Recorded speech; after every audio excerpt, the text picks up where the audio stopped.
Man, that's a lot of Australians. Well, thank you very much for coming out. It's really quite something to see all of you here. As Dave said, this is the largest venue that we've spoken at. I had a couple of debates with Sam Harris, one in Dublin and one in London, that were in larger venues. But as far as speaking specifically about 12 rules, this is damn near twice as big as the next biggest auditorium. I think we were at the Apollo in London, and it held 3,000 people, and so that was good. But this is really something. There must be quite a dearth of things to do in Melbourne tonight. No, seriously though, it's remarkable to see all of you come out to engage in what I believe to be fundamentally a serious conversation about psychological and philosophical and perhaps certainly ethical, perhaps even religious issues. And who would have ever guessed that there was a mass market for that, So, and apparently there is. And maybe we're smarter than we think we are. And I have a suspicion that that might be the case. One of the things that I've noticed about the intellectual dark web types, that's a name that Eric Weinstein, you might be familiar with him, came up with. And it wasn't like we all got together and built a little fort out in our backyard and, called it the intellectual dark web. He just happened to coin the term, and a number of people were included for one reason or another. And I've spent a fair bit of time trying to understand why that coinage stuck and what it might be that united this very strangely diverse range of people. And I think it's really three things. One is that each of them, from Joe Rogan to Shapiro, the same with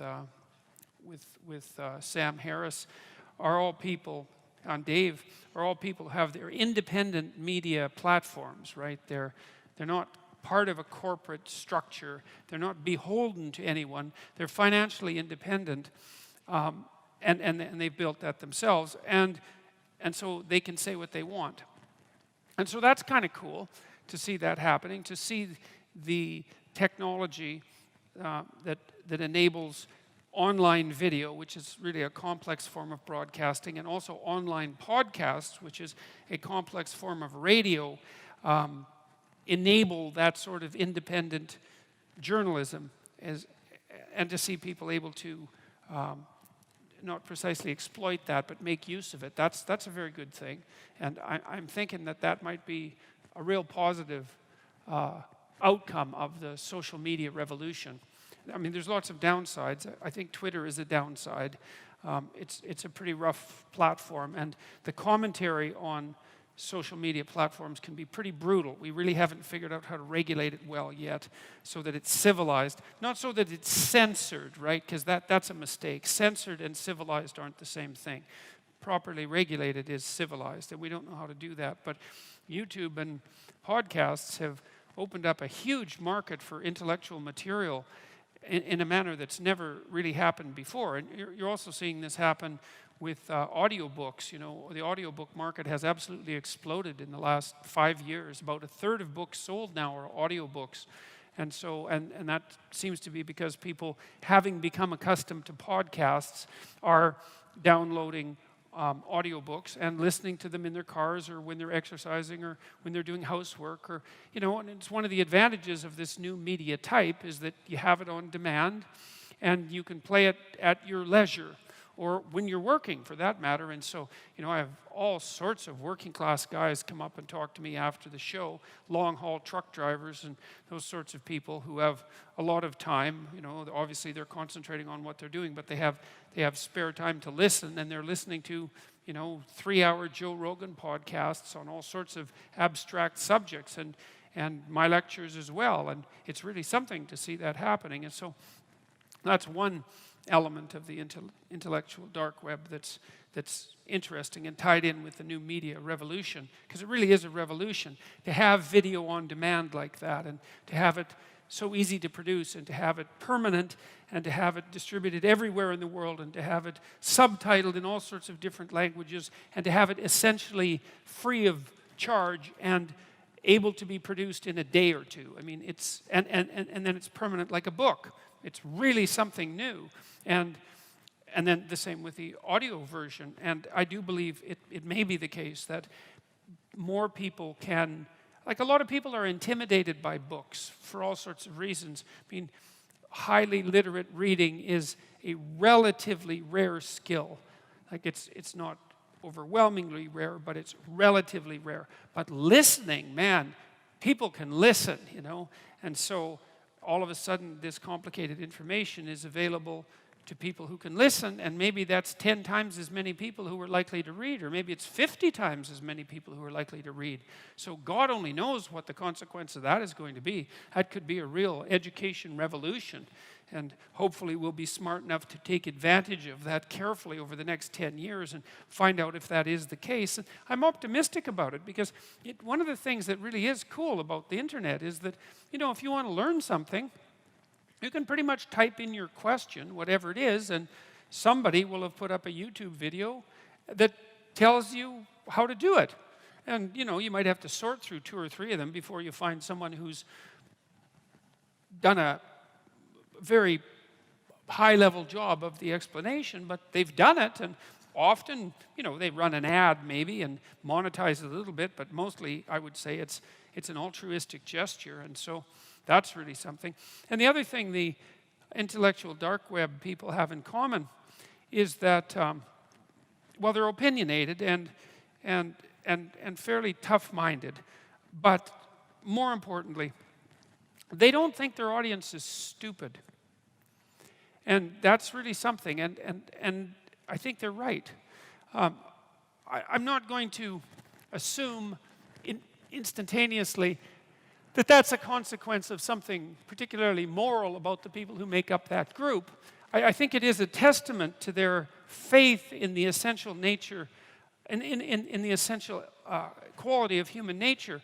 But I also do think it's a reflection of the medium itself, because it's funny, when I step into a television studio now, like a classic television studio, which happens from time to time, and which is apparently going to happen with Australia's Q&A on the 25th, which should be quite interesting.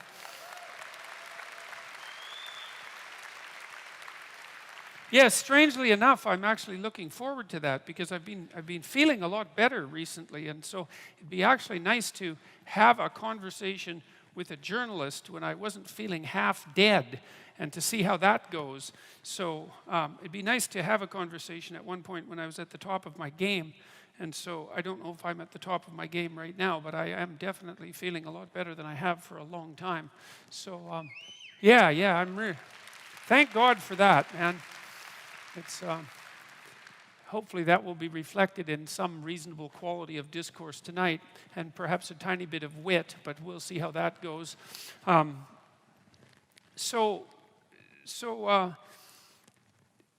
When I step into an old school television studio, it feels like 1975 in some sense. You know, the person I'm talking to isn't really there.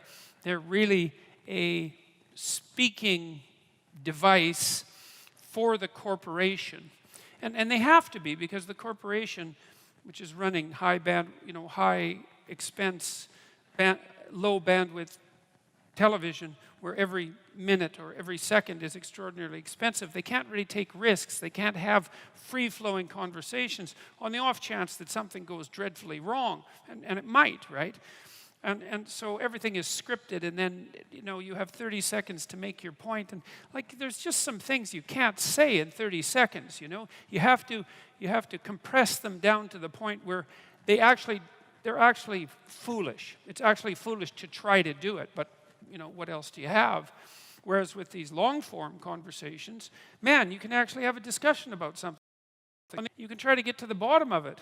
And so that's pretty cool. And then it turns out that people will actually follow along. Like I was actually absolutely stunned by, I had 4 debates with Sam Harris earlier this year, 2 in Vancouver and 1 in Dublin and 1 in London.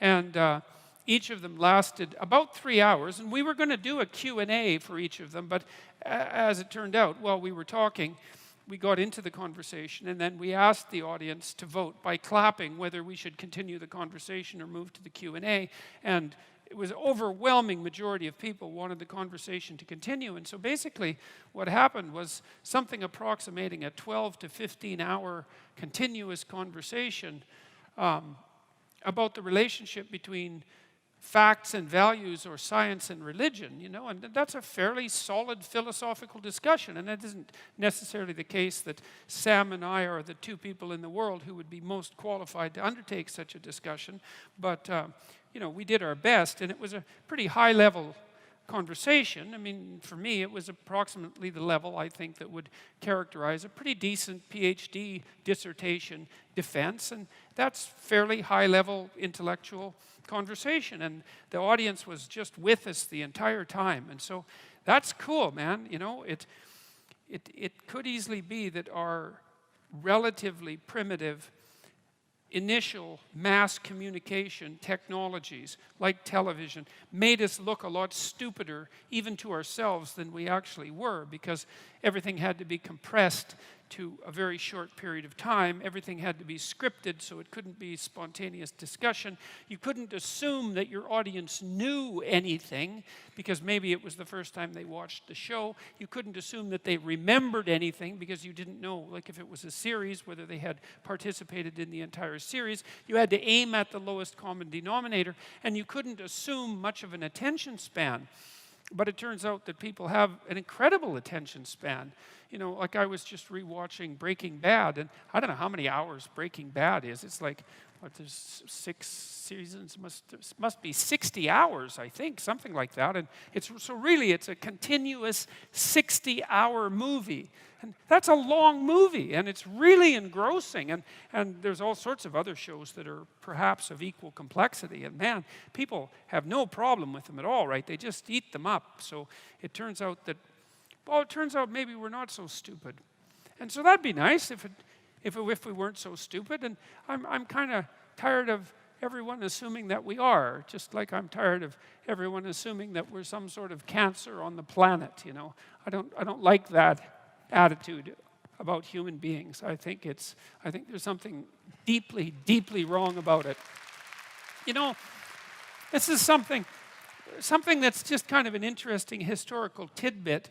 Back in the late 1800s, there was a biologist named Thomas Huxley, and he was the famous novelist Aldous Huxley's, I think, great-grandfather, perhaps grandfather, and very intelligent man, and a very gifted family.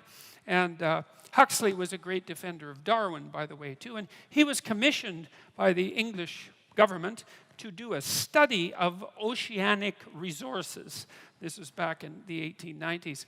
And because the English at that point were concerned to some degree that, you know, maybe it would be possible that we would overfish and cause trouble because of that. And Huxley did an exhaustive study, and he concluded that there's so much ocean and there's so much resource in the ocean that there wasn't a possibility that human beings with their rather puny technologies could ever do anything but put a small dent in the absolute overwhelming plenitude of the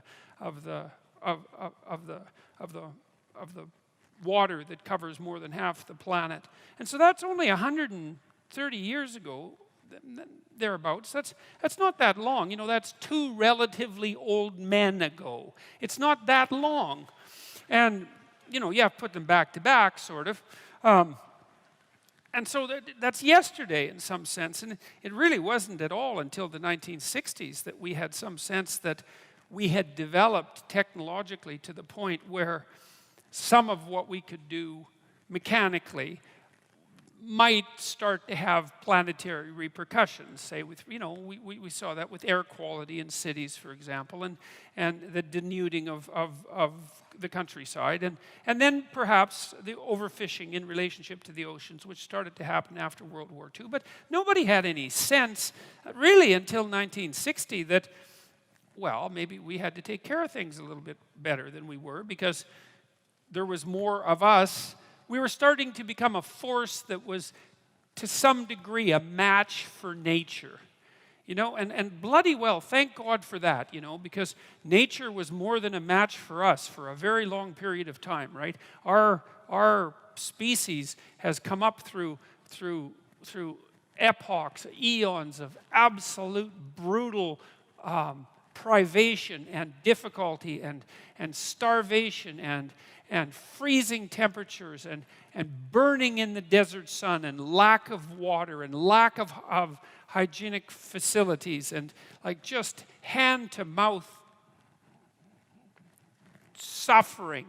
And, we've managed to organize ourselves to the point where that's still the lot of a substantial number of people on the planet, but that's decreasing very rapidly. The UN now projects that by the year 2030, abject poverty, which is defined as living on less than $1.90 a day in today's US money, will be eradicated. There won't be anybody in the world that poor. And the cynics say, well, that's a pretty damn low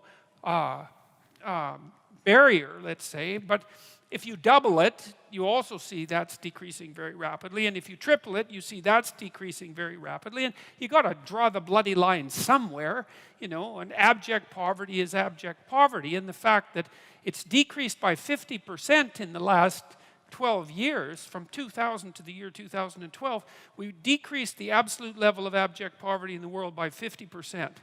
Right? It was the fastest economic. It was the most spectacular economic miracle in the history of humankind. And, you hardly ever hear about it. Hardly anyone knows about it. It's like, it's a bloody miracle. There's more middle-class people in the world now than non-middle-class people. And there are way more obese people than there are starving people. And so that's something to celebrate, I mean, it's a funny thing to celebrate, but it's quite the thing to celebrate. And the fastest growing economies in the world are in sub-Saharan Africa. And they're growing at 5 to 7% a year. So it looks like the economic miracle that took place in India and in China, most of Southeast Asia, is really starting to kick in Africa. And it seems, at least in part, it's because of the collapse of the Soviet Union back in 1989 and the lack of overt pressure to have African countries pursue the most pathological possible economic doctrines that anybody could ever imagine. They just stopped doing that, has freed people up to start to become, well, if not rich, at least richer, and at least with the possibility of a continual rise upward. The child mortality rate in Africa now is the same as it was in Europe in 1952. I mean, that's really something, longevity rates have increased tremendously in Africa. And we're kicking the slats out of some major diseases. Polio's pretty much gone. It looks like we're putting a pretty good dent in malaria. That'll do great things for Africa. I think there's a real possibility with some concerted effort that we could get rid of tuberculosis in the next 15 years or so if we made that a target. That would be something. That's an ancient scourge of mankind. We could certainly do without that.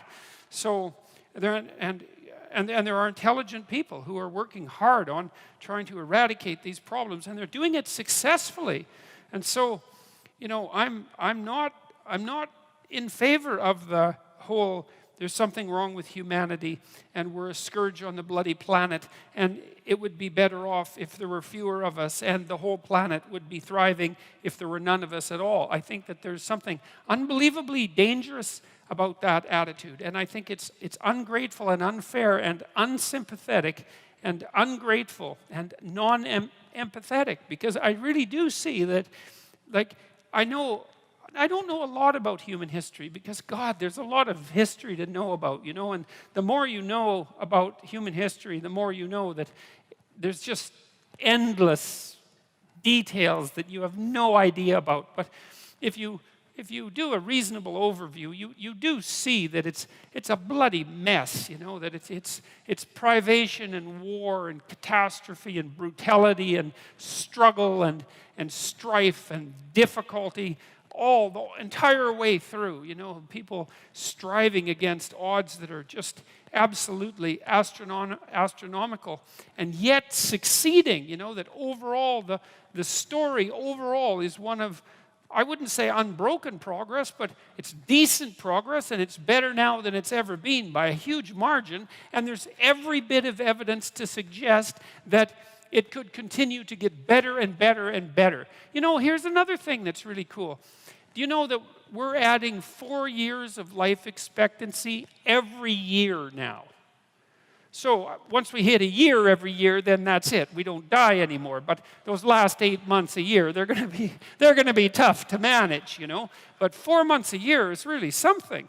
And so, we're basically living longer, and we're living healthier, and we're smarter than we were because we're much more, our nutritional levels are higher than they were because we're not starving, especially the people at the bottom end. And, we're educating people all over the world. The Chinese graduate more engineers every year than the U.S. have engineers.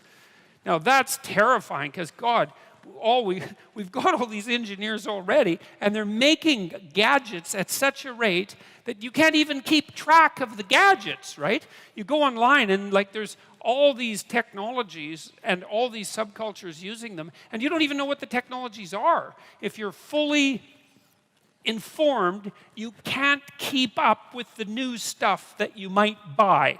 And it's not like it's trivial technology. It's unbelievably powerful technology.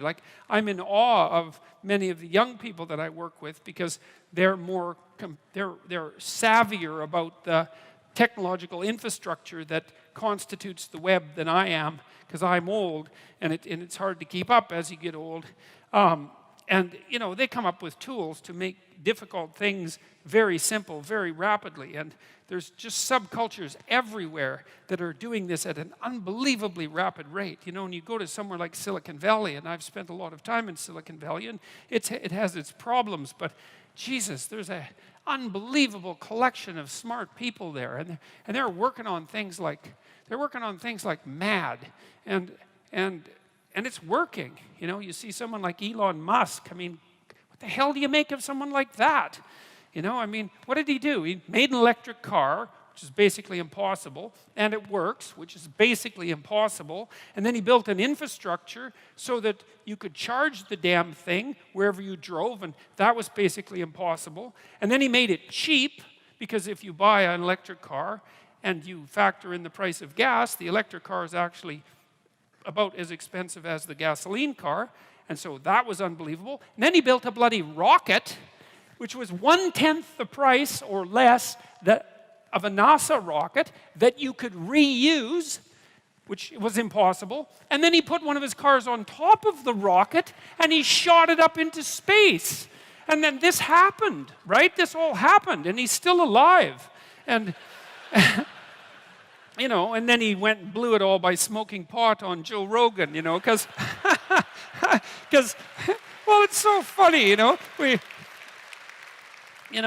we like our insane geniuses, predictable and safe. And so we don't want them doing strange things like having a tiny puff of marijuana on a show famous for marijuana. So anyways, that's all good news. It's all good news, man. And I learned a lot about this. I worked for the UN for a while, indirectly.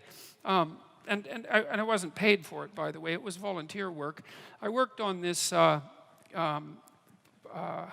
document, which was the report to the Secretary General on Sustainable Economic Development. It's quite funny because a lot of the right-wing conspiracy theorists are having a field day with that, man, that I'm some sort of closet globalist shill because I work momentarily for the UN. It's well, what the hell are you supposed to do when you're asked to do something like that? There was a document that was being prepared that was supposed to lay out some halfways intelligent vision of what things might be like if the international community cooperated for the next 30 years. It wasn't like there weren't brutal guidelines that were going to be enforced by jackbooted Nazis. It was just a proposal paper. And so we had a chance to to work on it. There was only one Canadian team, and I got placed on that, and that was kind of cool. And so it gave me an opportunity to spend 2 years reading about economics and about ecology at the same time. And what was so weird about that was the more I read, the more optimistic I got. And I thought, well, that isn't what I expected. Like, I thought we were going to hell in a handbasket at quite the rapid rate. And, you know, I mean, there's no doubt that we're doing some stupid things, and I would say the stupidest thing we're probably doing is overfishing the oceans, because there's just no use. There's just no use in that. It's completely destructive. It doesn't do anybody any good, and it could be stopped. But I know that your country, for example, is starting to put aside marine park reserves that are fishery-free, essentially. And you don't need a lot of that before the ocean can regenerate itself, because it's actually pretty good at that. One of the things that's kind of funny, you know, remember when there was that big oil spill in the Gulf of Mexico?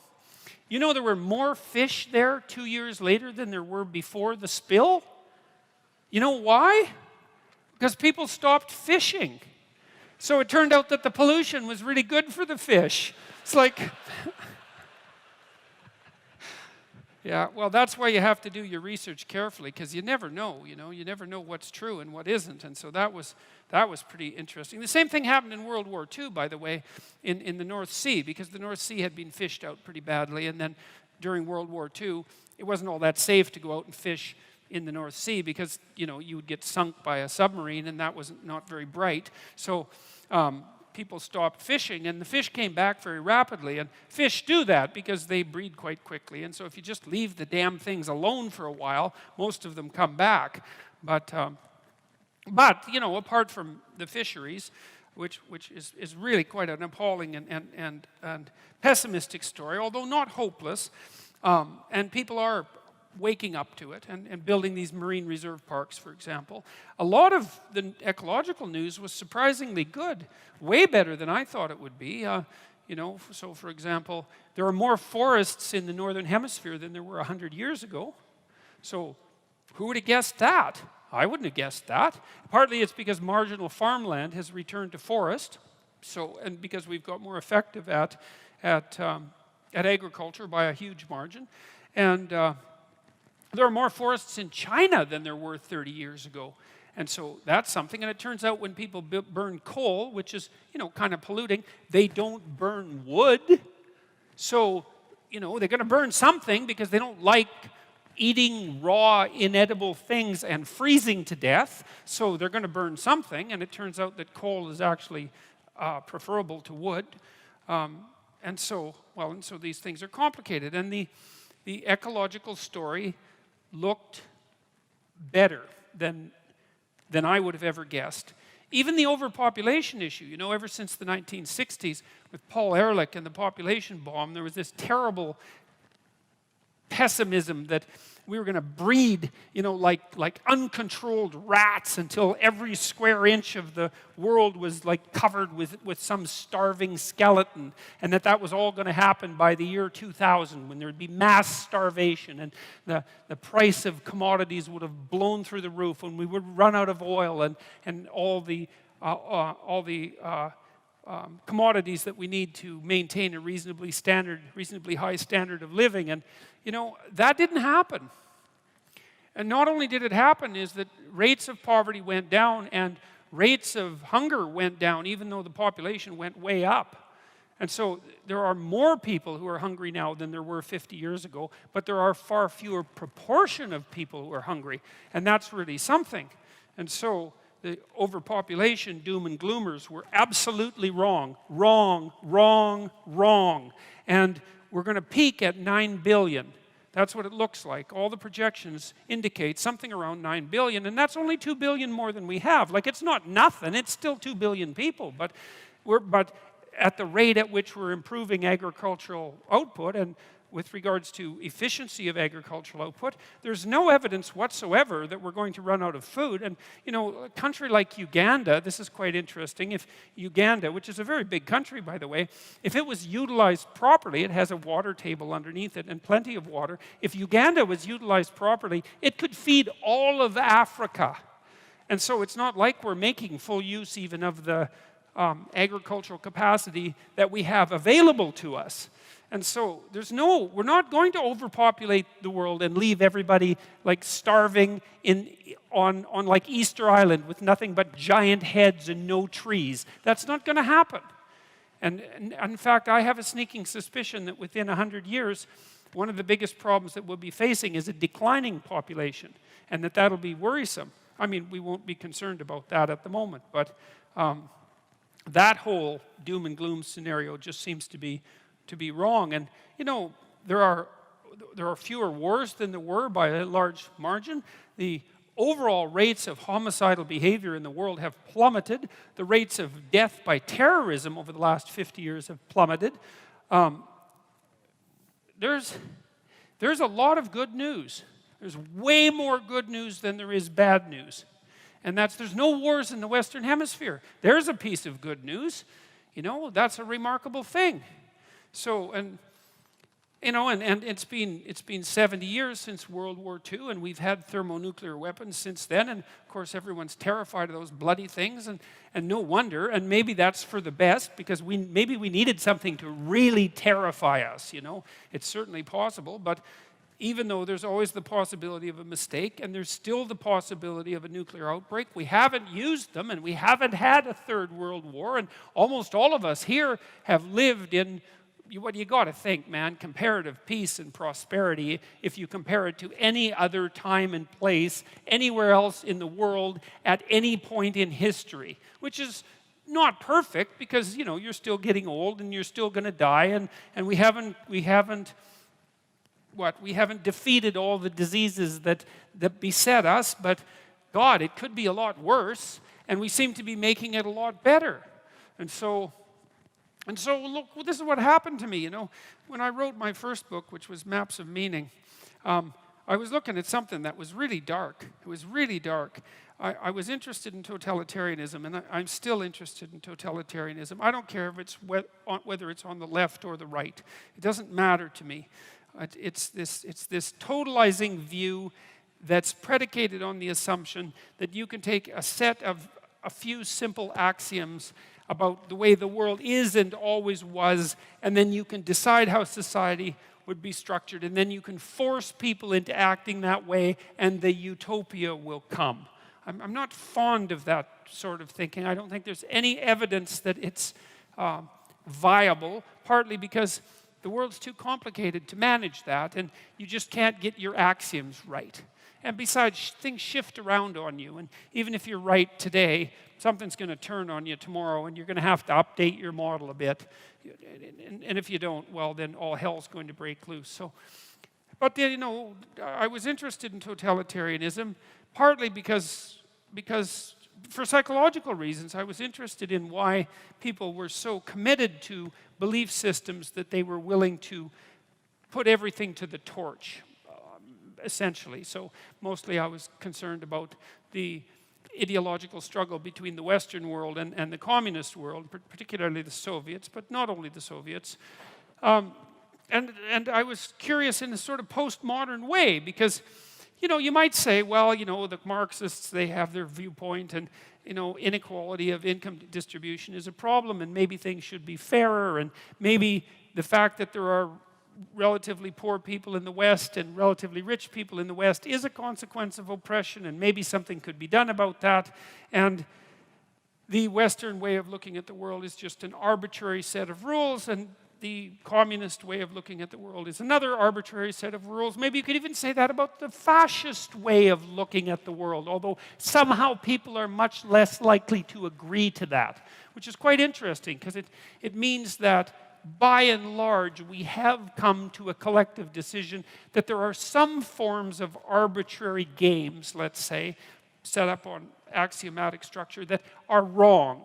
You know, and it's a very rare person who thinks that what the Nazis did was justifiable, was right in any fundamental sense. And that's interesting, you know, because it means that collectively we have come to a decision that there is a difference between good and evil, if you assume that what the Nazis did was evil, which I think is a fairly reasonable assumption. I don't know what you would do with the word evil if what happened in places like Auschwitz didn't deserve that epithet. You'd need some other word that was just as dark to describe what happened.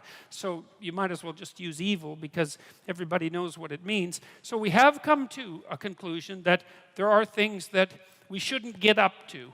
And that also implies that we've come to some conclusion about what constitutes good, some general sense that whatever the opposite of what, let's say, the Nazis did, and I would say also the collectivist communists, whatever the opposite of that is, whatever that might be, that's good, and that we should be pursuing that. And so that's a good thing, because it kind of pulls us out of the moral relativistic problem. Not exactly, because it's not defined perfectly or anything, to say, well, you shouldn't be a Nazi. It's like, well, it's kind of vague. Okay, no armbands, no goose stepping, but then what? Well, it's a complicated question to figure out how to conduct yourself so that you would be unlikely to participate in the horrors of a totalitarian ideological system if the advantages of doing so were offered to you in a realistic way. That's really the moral issue. Because, if you read about Nazi Germany and you read about communist Soviet Union and China, you understand that those systems were very attractive to people, and there were reasons for that attractiveness, and that had you been there, there's a high probability that you would have been attracted by those ideas. And you can see that now, because there's a big resurgence, for example, both on the left, on the right, but I would say primarily on the left, especially in the academic world, there's a big resurgence in the same kind of ideas that inspired generations of Soviet utopians, say back in the early 1900s, when they had not so much evidence that what they were doing was absolutely bloody, pointless, and murderous, and so that does separate the modern people who suggest that such things from those who believed it 100 years ago. But nonetheless, the point is that those ideas are so attractive that they still resonate with people. And you have to take that seriously, because it means they probably resonate with you. And some of it is, I deal with this to some degree in chapter 1, stand up straight with your shoulders back, because it really is a discussion of hierarchies. And I actually try to make a case. I like to make a case for hierarchy. The radical leftist types, the postmodernists in particular, and I put this mostly at the feet of people like Foucault. He'd be villain number one, although he was influenced heavily by Marx and his own special sense of resentment, intellectual resentment and arrogance, so which made him into a sort of perverted and malevolent and underhanded Marx, which is really something to be, because just the ordinary Marx wasn't so great. And Foucault makes this fundamental case that there's no real truth, and that what passes as truth is the dominant opinion of the dominant group. And by dominant, he means those that hold the power. And so that's a hell of a pessimistic view of the world. And it's wrong. It's wrong. And it's seriously wrong. And I'm gonna lay out why it's wrong. I mean, first of all, it doesn't even work for kids. If you look at how kids organize themselves on the playground, there are bullies. And it's interesting, if you study bullies, you find out that they're not necessarily the most unpopular kids. There are outcast kids who are more unpopular than the bullies. And the bullies are ambivalently popular. They have some friends and they have some enemies. So it's not entirely counterproductive to be a bully, but it starts working less and less well as you get older, and so it's not doing so well by the time you hit junior high, and by the time you're at high school, it's not a very effective strategy at all. And a bully is someone who uses power. It's like, bloody well do what I want, or I'll hit you, or I'll do something else that you won't like that will be physical, or maybe it'll be psychological. But if the psychology doesn't work, calling you names, demeaning you, talking behind your back, which is a very common form of female bullying, because females have their own forms of bullying and they're very effective. If that doesn't work, then I can just take you out of the schoolyard and pound you. And if I can't pound you myself, well, then I'll pound you with one of my friends, and that'll be just as effective. And you'll bloody well do what I want you to do. And that's power. And it's like, really? That's the basis of our society? That sort of power? That's how we organize ourselves? I mean, it's patently ridiculous. First of all, most children who are popular, let's say, universally popular, and who do well socially, aren't bullies. They're good at playing with others. And they learn that between the age of 2 and 4. And they learn very straightforward rules, like reciprocity. That's the big one. There's a couple. Reciprocity is one. Trust is another. To abide by your word, but those are the same thing. Reciprocity and trust are very similar. It's like, well, we'll take turns. You play my game now, and I'll play your game tomorrow. And you guys have had friends that were real friends, and you know perfectly well that if you have a good friend, you don't have to keep track exactly of what you do for each other. You don't write it down on a piece of paper and put a check mark beside it, unless you're a little bit on the paranoid side, and that's only the beginnings of your problems. And what you do is, you kind of keep track of who does what for who, and you kind of keep the balance equal. And you do that because, well, that's what you do if you're awake and conscious and a decent person. And if you have a relationship, if you're in a marriage, it's the same thing. It's like you don't obsessively keep track of who owes what, when, and why. That's a sign of a degenerating relationship. What you do is, well, you do what you can for your partner, and they do what they can for you, and you're both aware of that, and you assume goodwill, and with any luck, that iterates across time, and it's a sustainable game. It's not bloody power.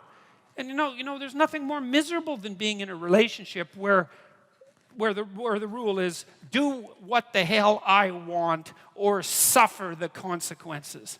And what kind of relationship are you going to get out of that? Even if the person is cowed enough to do what you want them to do, when you're there and enforcing it, they're not going to put their whole heart into it. That's bloody well for sure. They're going to be, if they have any sense at all, and they do, and if they have any spirit at all, and they do, they're going to be undermining what you're forcing them to do all the time. There's an old Soviet joke. They pretend to pay us, and we pretend to work. Right, great. That's a hell of a way to run a society. And that's exactly how that society ran. So all you do with force is engender bitterness and resentment. And if the person that you're exerting force on can't exert the same level of physical force back, it's not like they're not going to take their revenge in other ways. They're not going to cook you wonderful meals. They're not going to be, what would you call it, enthusiastic sexual partners. They're going to get their revenge when they can, unless you've crushed their spirit completely. And then it serves you right, because then you're dragging around behind you someone whose spirit you've crushed completely. And that's a hell of a way to live. And so what is this idea that our society is fundamentally predicated on power? And that's the postmodern claim.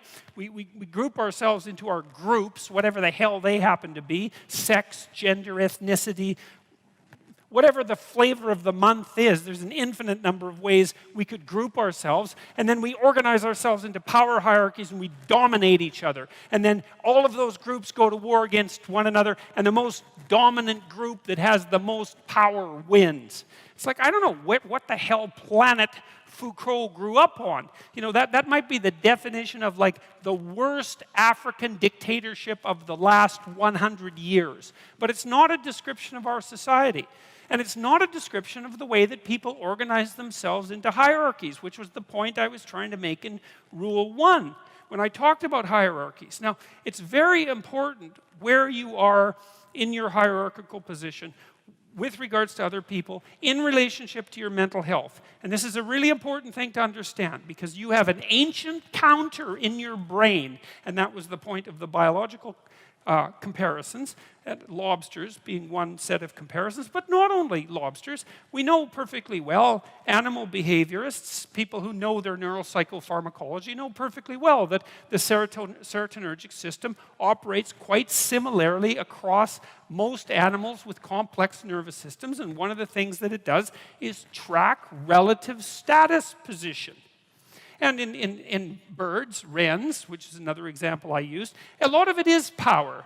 You know, a wren's a little bird. It's quite a cute bird. It sings very nicely, and you think it's harmless, but it's not. It's a vicious little character. And I used to sit in my backyard and record wren songs on my tape recorder, and the wren that lived in our backyard would dive bomb it, 4 inches away, and it was very brave of him. And he had a little nest that was up in a tree, and there were some nests that we had built, birdhouses, in the neighborhoods nearby, in the yards nearby. And he would go, like half his day spent stuffing those other birdhouses with sticks, so full that no bird could get in them. It was like, this is my damn yard, which is what he was saying when he was singing so beautifully. And you better look the hell out, because if you build, I'm going to stuff your damn house with sticks, and if I see you sitting on a branch, I'm going to dive bomb you and knock you off. And that's power, and that's what wrens do, despite the fact that they're cute. And chickens do the same thing. There are pecking orders among chickens, and virtually every animal. Wolf packs organize themselves into hierarchies, and chimpanzees organize themselves into hierarchies, and there are rat hierarchies, and hierarchical organization is the rule among animals that live somewhat socially, and even those who don't, that occupy the same geographical territory. There has to be some way of organizing access to relatively scarce resources that doesn't result in chronic combat. Because chronic combat, well, look, you're wren A and you're wren B, and you decide to have it out, so you peck yourselves half to death, and you're wren C, and so you got a little bit more patience. You just wait until those two wrens beat each other to death, and then you move in. It's like it's a stupid solution. It doesn't even work for wrens, let alone people. And so, the wrens announce their prowess, and they do that with the quality of their song and their displays, and they indicate to one another who shouldn't be messed with, and then there's a minimum of combat. And you could make a pretty good case that that's power, But it's not like wrens get together and build like wren apartment houses and then go out on collective worm hunt insects, collective insect hunting expeditions and bring them all back and distribute them, or make insect farms so that there's more insects for all the wrens. They haven't got that far, They're competing in a zero-sum game. And that isn't what human beings do. We figured out how to not have zero-sum games a very, very long time ago. And it turns out that if the game you're playing isn't zero-sum, right, which means that there's only a finite number of resources and everybody has to fight to the death for them, and some are going to get the lion's share and others are going to starve. If you're not playing a zero-sum game, then you can learn to cooperate and compete in an intelligent and civilized manner, and all of a sudden, there's more than enough for everyone. Now, still, some people are going to have more than others, but there's nothing. How are you going to stop that? And do you want to? Do you want to only know what? Do you want to only be allowed to know what everyone else knows? You don't get to know anything that anyone else knows, because it's got to be equal. You want everyone to be exactly the same amount of attractive, and if you averaged attractiveness overall and you only allowed each person to be as attractive as the average person, there'd be not much attractiveness left in the world. And it seems to me that would be quite the loss, And strength. You're not allowed to have any additional strength or ambition or talent or let's say athletic ability. It's or artistic ability. Aren't we kind of happy that there's massive inequality in the distribution of talent? I know it's harsh and hard, but you can't expect everybody to have every talent that there is, and it would be a hell of a sacrifice if no one got to have any talent, because it wouldn't be fair. And so I don't get the whole equality of outcome thing. It isn't going to work. There aren't that many geniuses, you know? We want to exploit the geniuses and get them to work for us. And if the price is that somebody has more than you do of something, well, suck it up for Christ's sake. Well, Jesus, seriously, man. It's like, look, how much more do you have than most people have? You know, you need to make $30,000 a year to be in the top 1% of the socioeconomic distribution worldwide. You know, you always hear about the 1%, right? The evil 1%. And they churn, by the way, because it's not the same people all the time. It's like all of you here are in the evil 1%, and you think, well, that's not very fair because I was really only talking about within my country. Well, that's convenient for you. You know, it makes it really, really convenient argument for you. It's like, well, all those other people, those foreigners, they don't count. If they're poor, who the hell cares? It's the Australians that matter. You know, and so no, that's a non-starter. You know, and by historical standards, you're doing a hell of a lot better than the top 1%. I can tell you that. I read a nice article by a coalition called Human Progress the other day, and they were comparing the typical middle-class person who lives now with Rockefellers in the 1919s and say, well, would you rather be a middle-class person now or Nelson Rockefeller in 1919? And the answer seemed pretty damn clear that, well, you know, if you were Nelson Rockefeller, then you would have been richer than anyone else. And there's something to be said for that status, right? Because people do like to have more than others. I don't know if it's a good thing or not, but it is one of the things that we like. And so you'd have that. You'd be richer than everyone else. But there'd be all sorts of things that you have that now that Nelson Rockefeller wouldn't have had a hope of purchasing, like the antibiotics that he would have needed to stop his son from dying, for example, you know, just as a start.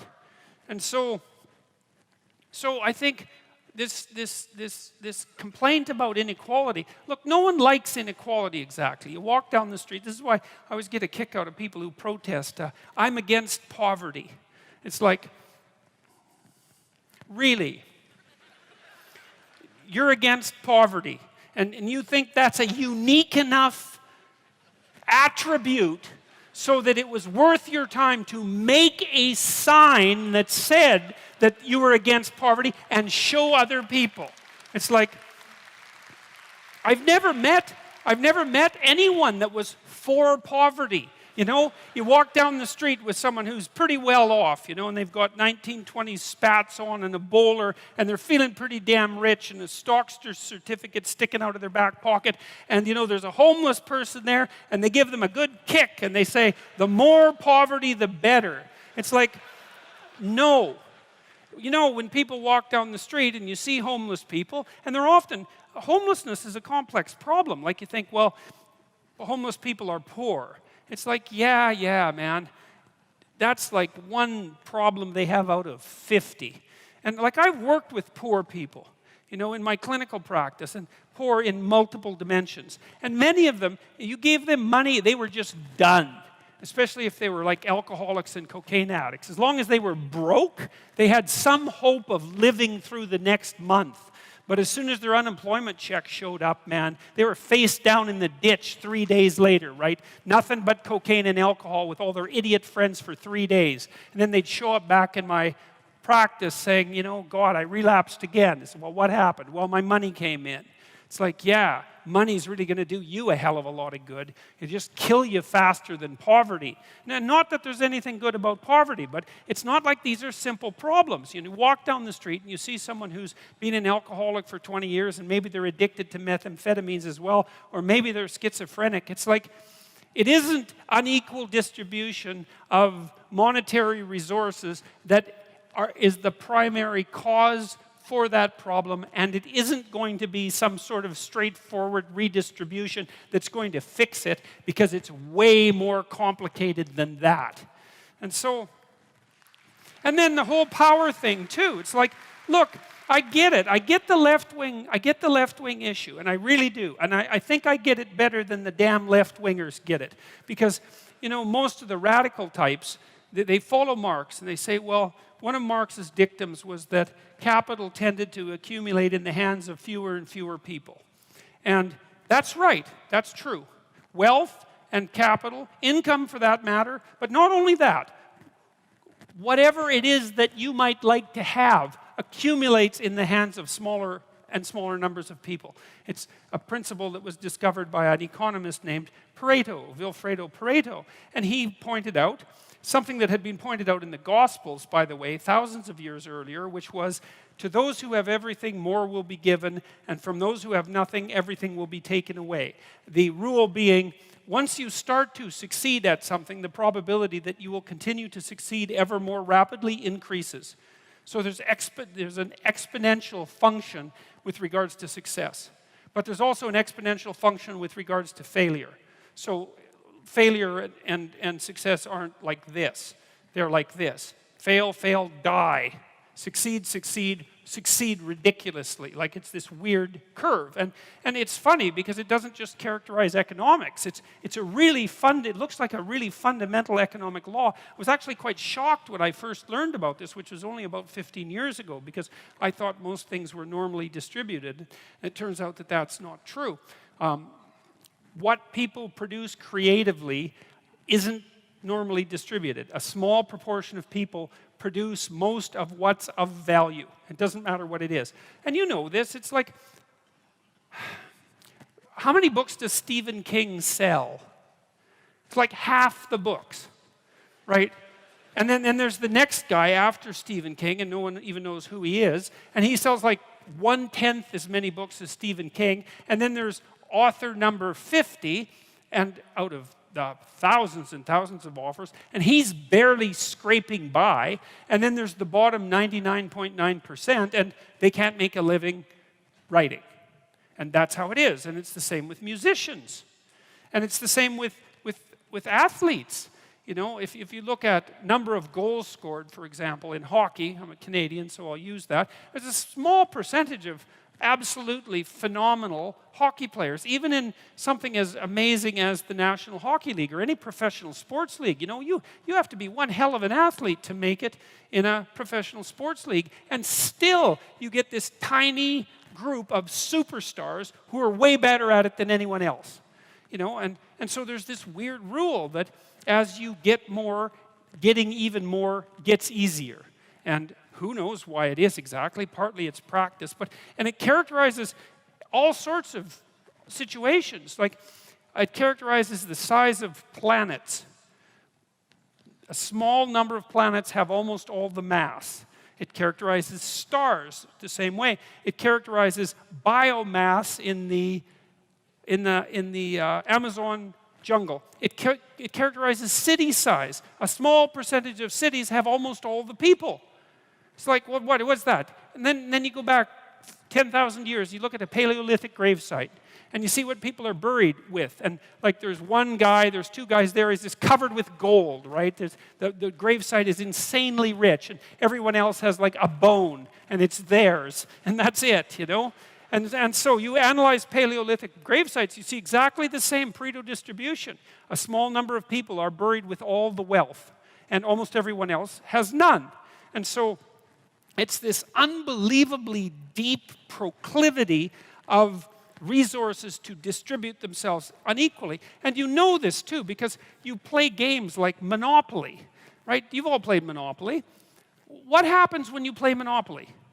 You all start out equal, right? Exactly 100% equal, and you all have an equal chance of winning because it's basically a game of chance. Not entirely, because you can play stupidly, but you know, but you can only play so intelligently because you're at the mercy of the dice. And what happens inevitably is that some evil capitalist ends up with all the money and all the hotels and all the houses and just like takes you out. And yet you play and you don't think, oh my God, you know, there's something fundamentally unfair about that. Or maybe you play non-competitive Monopoly, where after every round you redistribute the money so everyone...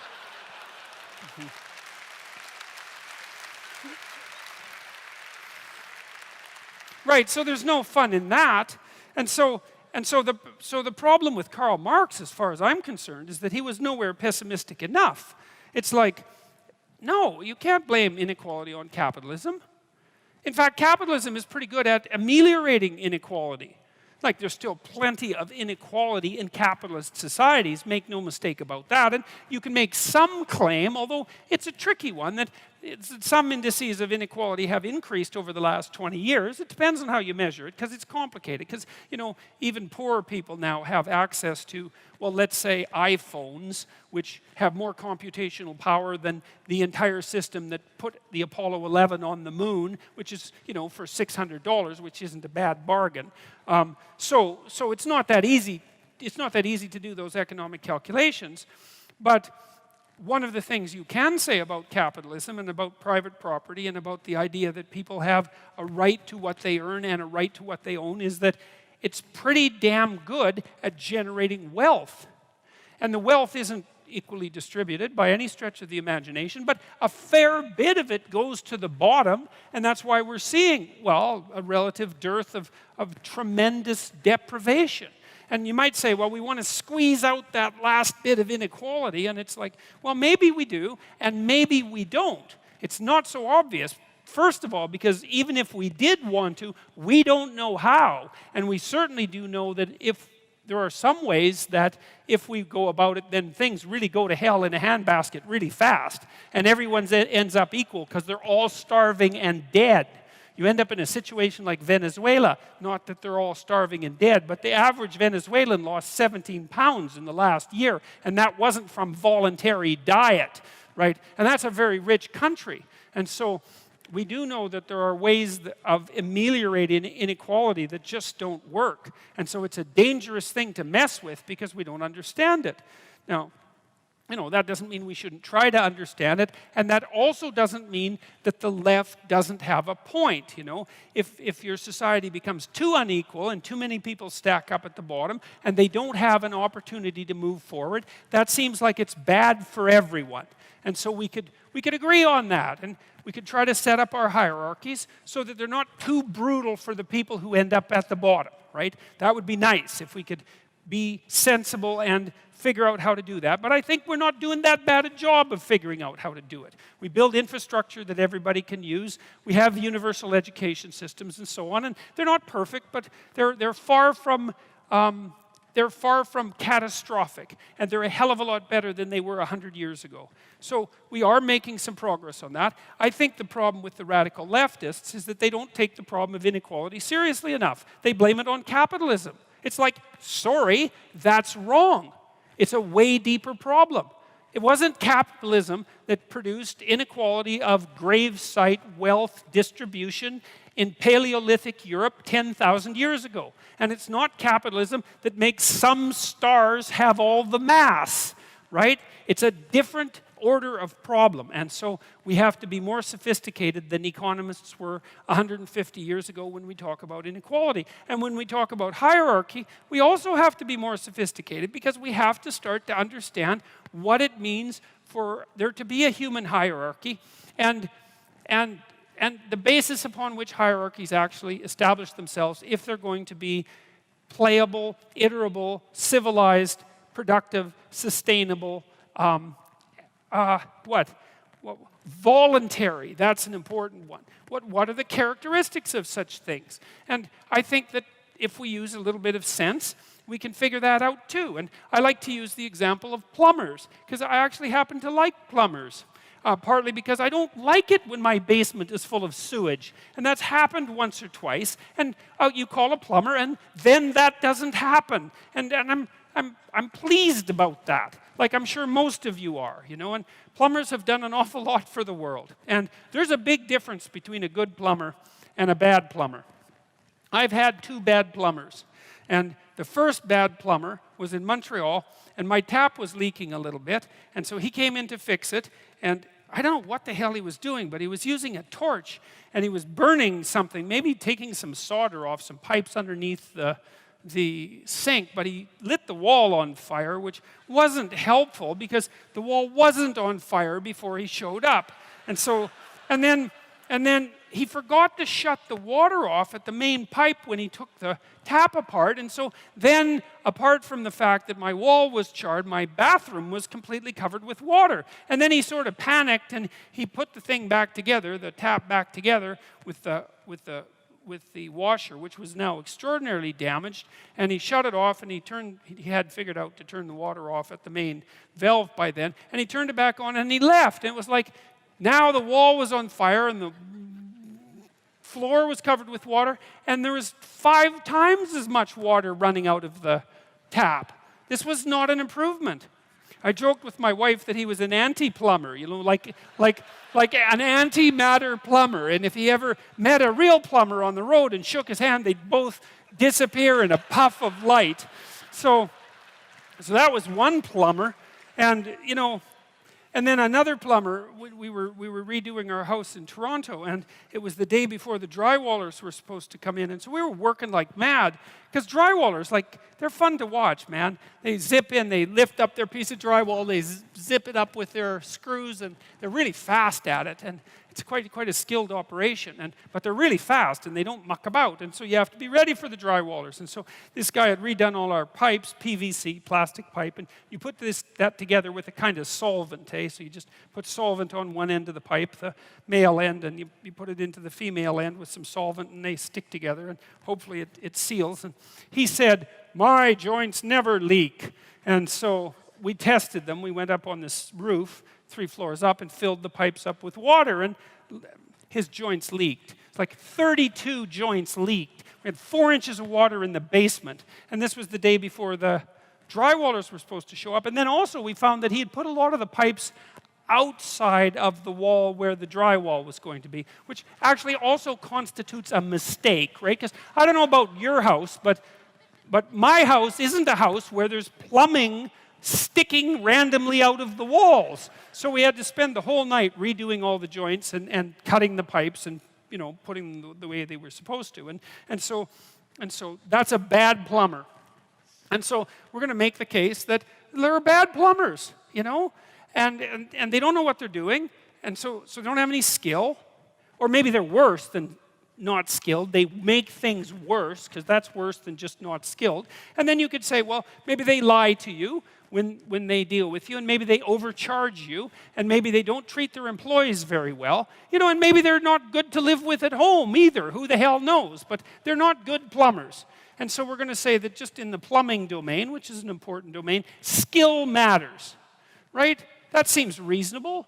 And then we might say the same thing about, well, what? Probably matters in law. Like, if you ever need a lawyer, I would recommend that you get a good one. Because if you get a bad one, it's going to cost you a lot more than if you get a good one, like everything. And, there are good teachers and not so good teachers, and there are good massage therapists, and there are good nurses, and there are horrible nurses, and there are great surgeons, and then there are surgeons that will definitely kill you, And you want to go to one that won't kill you. And you'd assume difference in skill. And whatever your occupation is, bloody well, maybe you're a short order cook at a diner, and some short order cooks can whip up a pretty damn decent breakfast in 3 or 4 minutes, and you're pretty bloody happy to sit there and eat it, and other short order cooks can produce some god-awful mess of burnt eggs and wretched toast and rancid bacon and orange juice that's had a crayon dipped in it for the color, and with a really ornery waitress and coffee that's been cooking since 1953.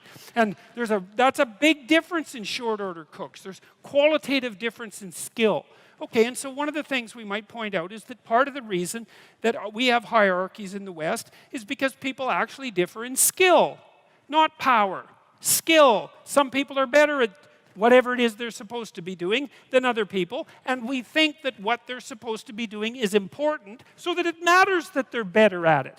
And what are we going to do? We're going to deny that skill plays a role? All the evidence suggests that it does. If you look at what predicts long-term success from a psychological perspective in a given occupation, conscientiousness is the best personality predictor. And conscientious people are dutiful and hardworking, and they have integrity, and they do what they say they're going to do. And so that's the best predictor, second best predictor, and the best predictor is intelligence. And so it looks like in a relatively complicated occupation, if you're going to be successful in a Western culture, the best predictors of your success is whether you're intelligent, skilled, and conscientious. And that's pretty good. Like, how else would you want it to be if you're going to set it up? And it isn't power, because agreeableness is another dimension. You can be disagreeable. Men are more disagreeable than women, by the way. And if our society was fundamentally based on power, then the most disagreeable people would be the most successful, and they're not. They're the ones that are most likely to be in prison. So that evidence just doesn't support that. And then, you know, the other thing is you don't have, you imagine, well, our society is fundamentally an oppressive patriarchy, and everything's based on power. It's like, okay, so you need a plumber, and so what you do is you go out in the street, or maybe you don't, maybe you cower at home, and these like gangs of plumbers come to your house, and they're armed to the damn teeth with their pipes, and they say, look, I don't know whether you need like some plumbing work done or not, but maybe we'll come in here and break a few things so that you do need it. But even if we're not going to do that, it's like, we're the plumbers that are going to take you out unless you call us. And so the next time the toilet overflows, man, here's the number and you better put it on your fridge. Or there's going to be hell to pay. Or, you know, the same is the case of like gang-affiliated massage therapists. Exactly the same thing. Tattooed to the hilt, right? Armed to the teeth. And roaming the streets, making bloody sure that if you have a stiff neck, that the most powerful massage therapist is the one that you're going to call first. You know, it's complete bloody rubbish. It's absolutely not the case. Now, it is the case that even in a hierarchy that's functional, the thing can go sideways, and it does. You know, you get companies that get too big, they start to get corrupt. People who play politics and who are good at manipulating start to rise up the hierarchy. The structure stops performing its function, its useful function in the way that it should. It starts to degenerate, but generally then it dies. You know, like the typical Fortune 500 company only lasts 30 years, and the typical family fortune only 3 generations. It's not that easy to keep a functional enterprise going. You have to be awake. And so, no, it's not an oppressive patriarchy, our culture. That's wrong. It's based on competence, fundamentally. Imperfect as that is. It's not like we don't make hiring mistakes. It's not like there aren't people who are foolish and blind and hire and fire based on attributes that have nothing to do with competence. But that's a sign of the deterioration of the system and the corruption of the system, and not an indication of its fundamental function. And it's also the case that, and this is partly what I tried to outline in Rule 1, which is pretty much the rule we're going to discuss today. Part of your goal, if you want to take your place in the hierarchy properly, is to be a good person. And that was the argument I was trying to make in the chapter. Not that you're supposed to be like the most brutal crustacean on the block. You know, it's so foolish. It was Kathy Newman, I think, that asked me in the UK. So you're saying that human society should be organized along the lines of lobsters. It's like, look, lady, if you're gonna insult someone, you might want to try accusing them of something, of believing something that someone somewhere believed at least once in the entire history of the human race. And not that, yes, absolutely. Lobsters for everyone. You know, that's how, what I was trying to make the case was that we have this very old system in our nervous systems, which is very old, which keeps track of where we are in hierarchies, and that regulates our emotions because of it, because it's really important to you, and you, and you, and you, if you're not completely bloody psychopathic, that you have a place in a social hierarchy, and that you're admired and respected and valued by other people. And it's so important that the neurochemical system that keeps track of that regulates your other emotions, so that if you're low on the totem pole because, well, for whatever the reason happens to be, sometimes you deserve it, sometimes it's accidental, sometimes you've been hurt. There's lots of ways that this can happen. Your serotonin levels plummet like a defeated lobster, and then you feel way more negative emotion about everything and way less positive emotion about everything. And that's absolutely dreadful. Like that's clinical depression, and it's a terrible, terrible condition. And so it's absolutely crucial that you maintain a tenable position in a hierarchy, and not one of power, but one of competence. And at least even if you're not in a position that's tenable, you're moving upward towards one that's tenable, because that at least gives you hope. You know, because maybe you're young and useless and you don't know what the hell you're doing. You're just getting started. And so you're low man on the totem pole. But it's not like you're stuck there forever. You do some decent work. I had some kid tell me the other day, it was really nice. It was just last night. It was at a comedy show I went to here. And a lot of the comedians knew us. Dave Rubin and I went in there. And so a lot of them knew us, which was quite interesting. And one of them said, God, you know, I was in a rough shape 2 years ago. I was just getting married. I just got married, and I was nihilistic as hell and depressed and bitter, and things weren't going well for me at all. And I was unemployed, and one of my friends got me a job. And he said, I didn't really like the bloody job. I didn't want to have the job, and I was kind of dragging my ass to the work and not doing it well. And I listened to one of your lectures, and it said, look, if you haven't got anything going for you, but you have a job, don't quit your job.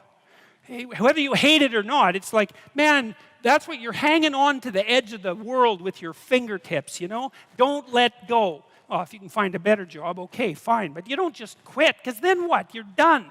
And he said, and another thing that I had mentioned was, why don't you just try to work as hard as you can at your damn job for like 6 weeks, right? All flat out. You know, if you work 10% longer hours, you make 40% more money. That's something worth thinking about. You know, you've got a job, maybe you show up 15 minutes early and you leave 15 minutes late. You know, and you actually work and your boss notices, because he would probably notice, and then maybe someone's going to get promoted, and maybe it'll be you, because something's going to tilt the scales, and that little extra bit of work done without cynicism and resentment might be enough.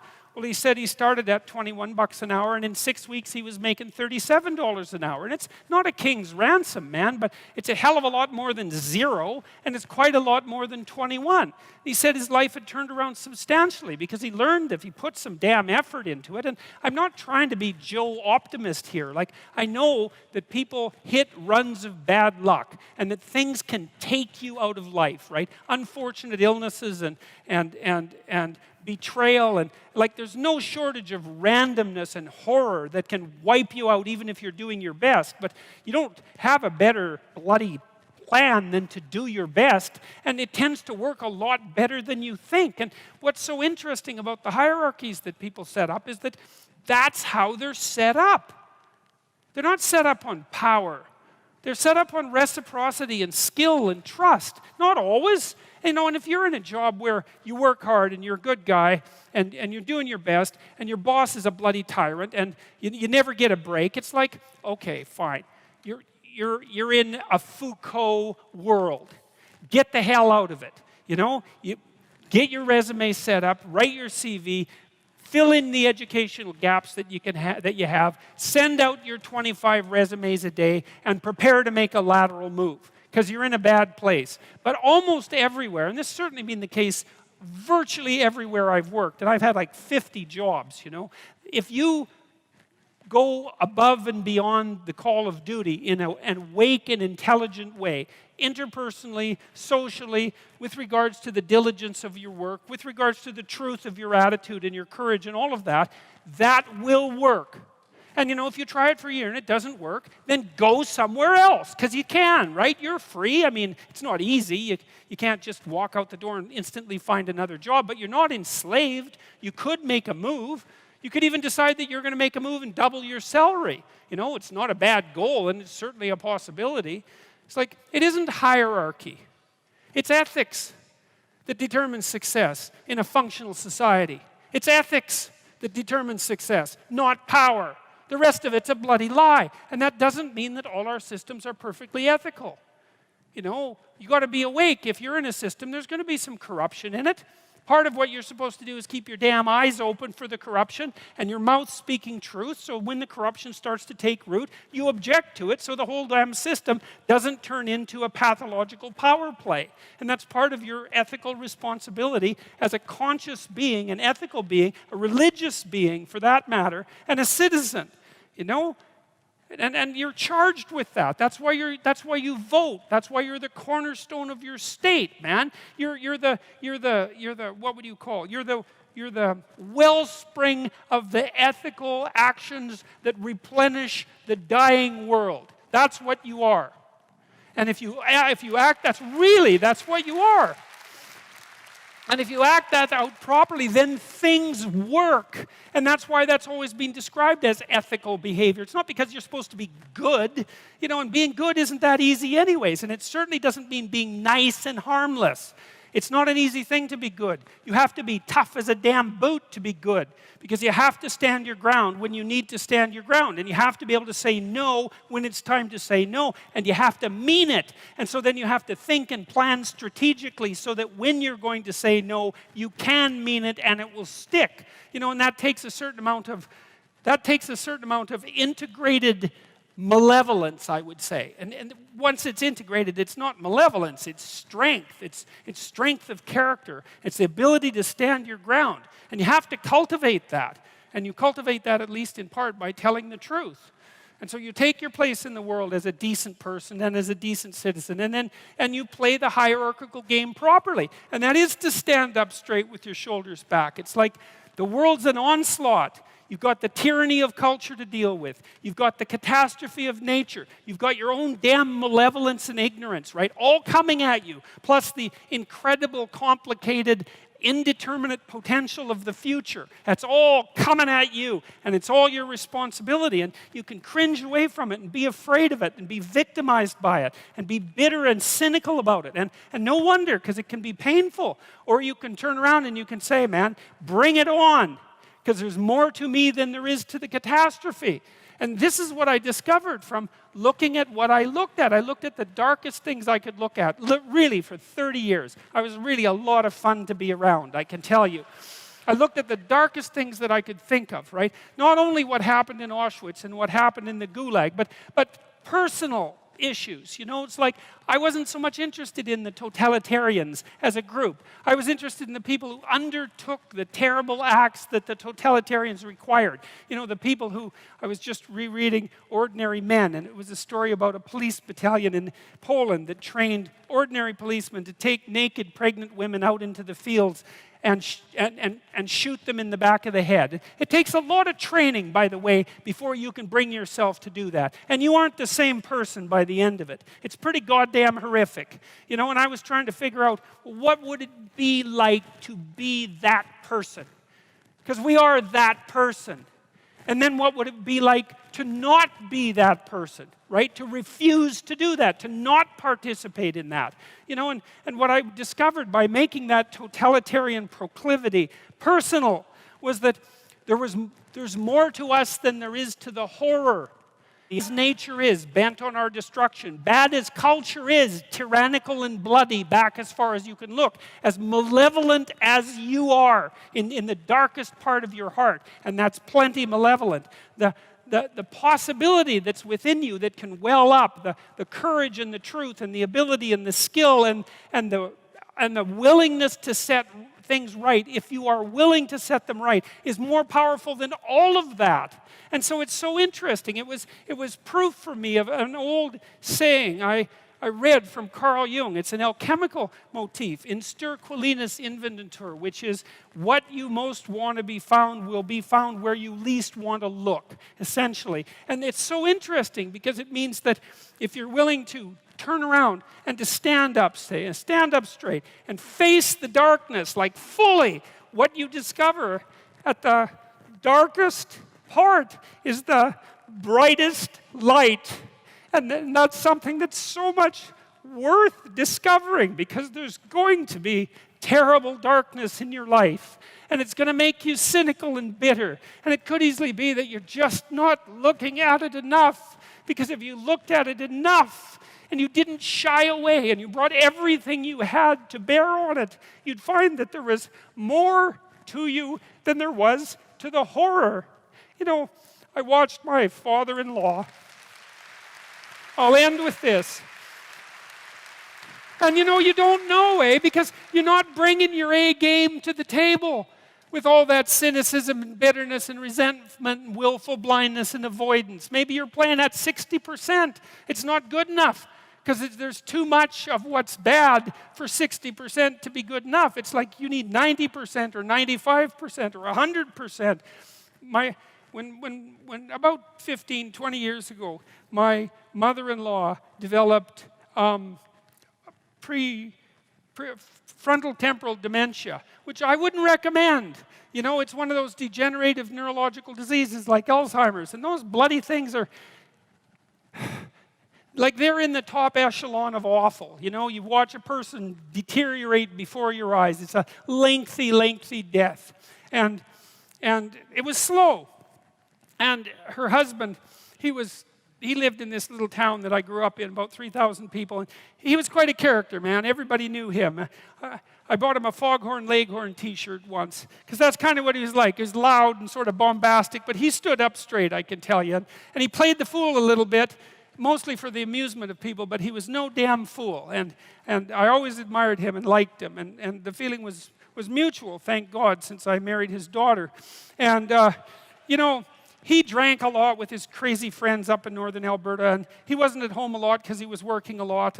And you know, he was kind of a party animal about town, but a good businessman and a good man. And then his wife got sick, and they moved to another town. And, you know, he took care of her for like 15 years. It was unbelievable as she deteriorated, you know, and she got more desperate to have him around, and her love for him never went away. Even as she lost herself almost completely, she would always light up when he came into the room, you know. And he took care of her right till within weeks of her death. He had to finally put her in an old folks' home because he was no longer strong enough to lift her up from the chair. And we interacted with him a lot, you know, because we were trying to help him figure out how to cope. And we had signs put up in the house, electronic signs that would tell her when he was leaving so that she would know where he went. And we had recordings in the bathroom so that she knew what to do when she went into the bathroom. And we tried to do everything we could to not make this absolutely bloody, atrocious experience complete hell. And he participated the whole way. You know, and it was really something to see. It was really... it left me with a tremendous sense of admiration for him, but not just for him, but for people who can do that. You know, and if there was a new decline, he took it on, and he didn't complain about it, and he tried to do what he could, you know, and like it was no picnic, don't get me wrong, but it wasn't hell. And then we were all gathered around the deathbed, my wife's mother's deathbed, and the family was there, and they got along pretty well, you know. Her sister's a palliative care nurse, and the other one's a pharmacist, and none of them are particularly afraid of illness and death. You know, they're a pretty tough group. And so, you know, they made sure their mother's lips were wet while she was no longer eating or drinking, and tried to make her comfortable. And they were around the deathbed, and they were kind of getting along, you know. It wasn't family feud at mother's death time, and that was kind of nice. And she died, and that was that. But it wasn't just that, because the fact that the family had coped with it well and nobly and honorably, I would say, brought them together. They were closer afterwards than they were before. And they all had more respect for their father. And then in the old folks' home, he met another woman who had a husband there who had Alzheimer's, and they got to know each other, you know, and he died after a while, and she died after a while, and then a few months later they started going out, and then eventually they had a relationship, and now they live together, and so he gained something. Like, it wasn't that he replaced what he lost, you know what I mean? Because he still has pictures of his wife up in his house, and she was the love of his life, and that's not going away, but, you know, his family respected him more, and everybody pulled together more, and it wasn't hell at the deathbed, it was just tragedy, and the family pulled together more. And that was a good example of how you can extract at least a certain amount of light out of what's dark, even at a personal level.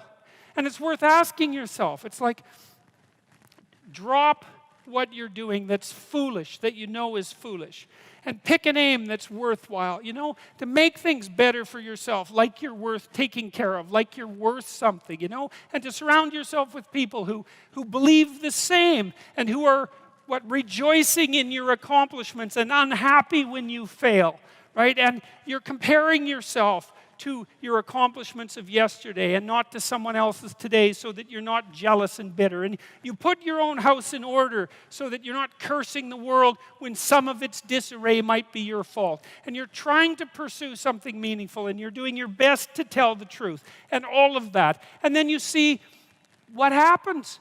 Who the hell are you? You know, you think you're a miracle of some bloody bizarre sort.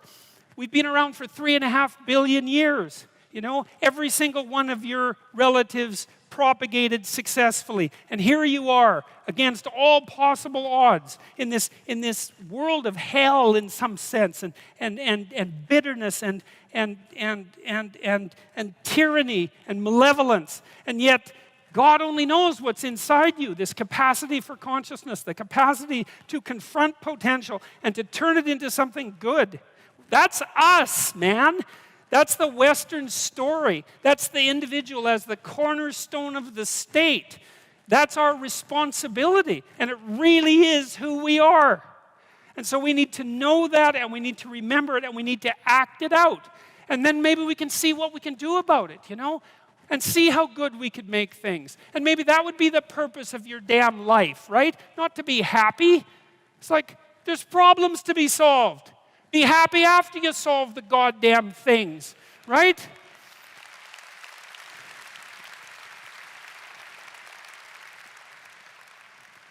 So I learned, because I looked at dark things, that I learned that the light was more powerful than the darkness as far as that I was concerned, and that people were capable, each of us, of remarkable things, and that we need to know that that's what we are. We're this consciousness that confronts potential with all its catastrophe.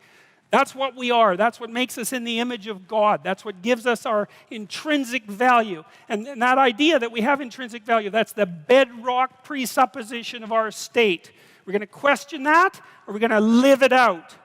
Better to live it out. Find out who you are. Thank you very much.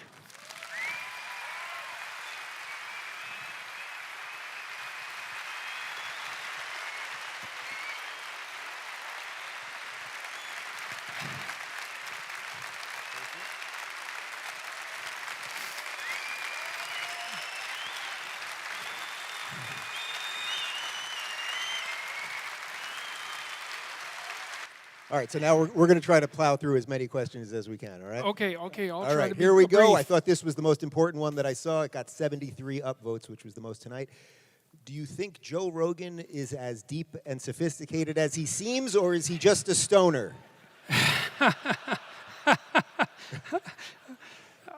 I've been in a room with lots of smart people where Joe was in the same room, and it wasn't obvious that he wasn't the smartest person in the room.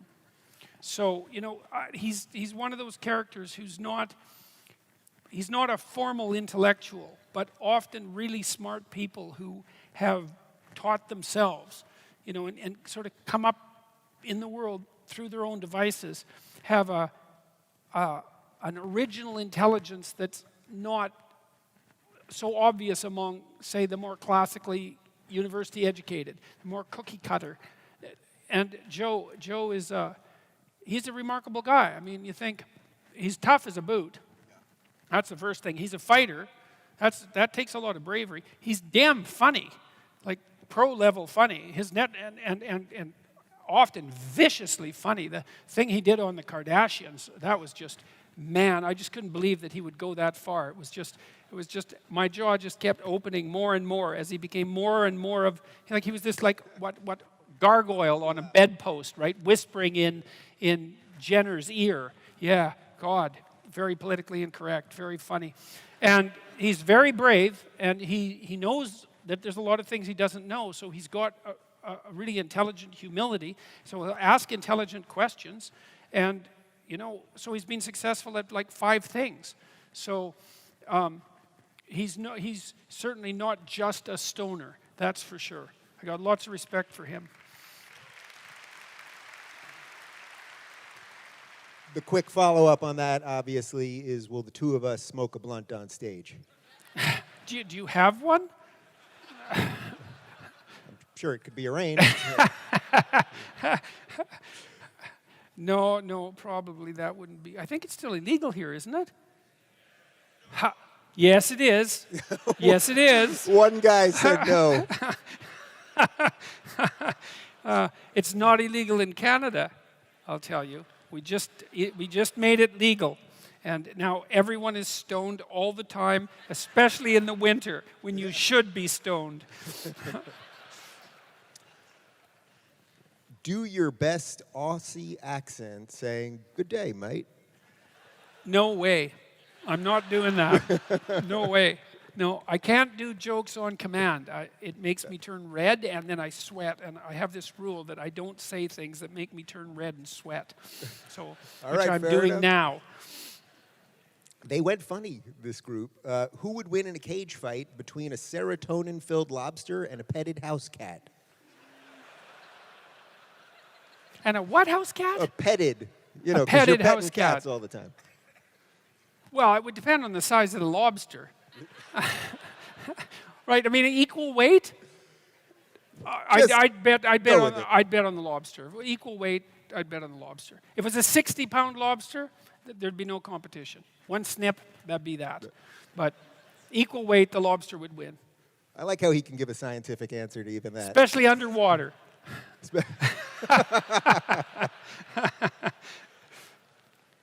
This is a good one. What does the B in Jordan B. Peterson stand for? It stands for Barent, and it's a Norwegian name, and it means bear, and not the naked kind, the other kind, and it was my great-grandfather's name, and he built a boat and sailed it from Norway to New York with like 14 other people. Yeah, so. And he was quite the cool character. He was a blacksmith and a bit of a mechanical engineer. He built farm equipment for his farm in Saskatchewan. He homesteaded there. They built a log cabin. They cleared the land. It was tough work, a tough life, and he raised my father mostly. My father admired him greatly. He died when I was fairly young, but I remember him, and so that's where the Barent comes from.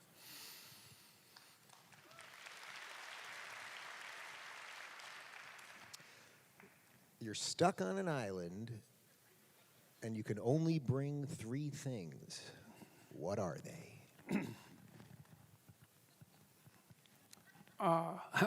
Well, a power boat with a lot of gas. Peterson!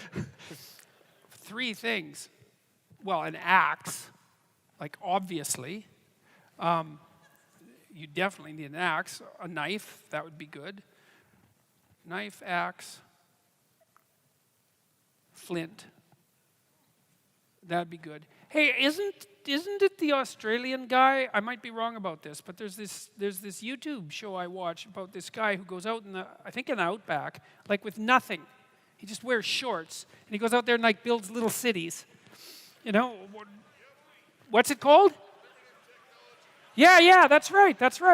I mean, I think that guy's absolutely unbelievable, you know? It's so fun to watch him. It's like, well, I've got some shorts. Then he goes out and he gets a stick and a rock and he makes an axe and then he cuts down a bunch of trees, small trees, and he makes a house and then he builds a floor and then he builds a heated floor, which is really quite cool. And then he builds a water wheel and it's amazing. It's amazing to watch him. But I'd still go for the axe. I'd like the axe and the knife and the flint. And I think I could maybe not die instantly if I had those 3 things.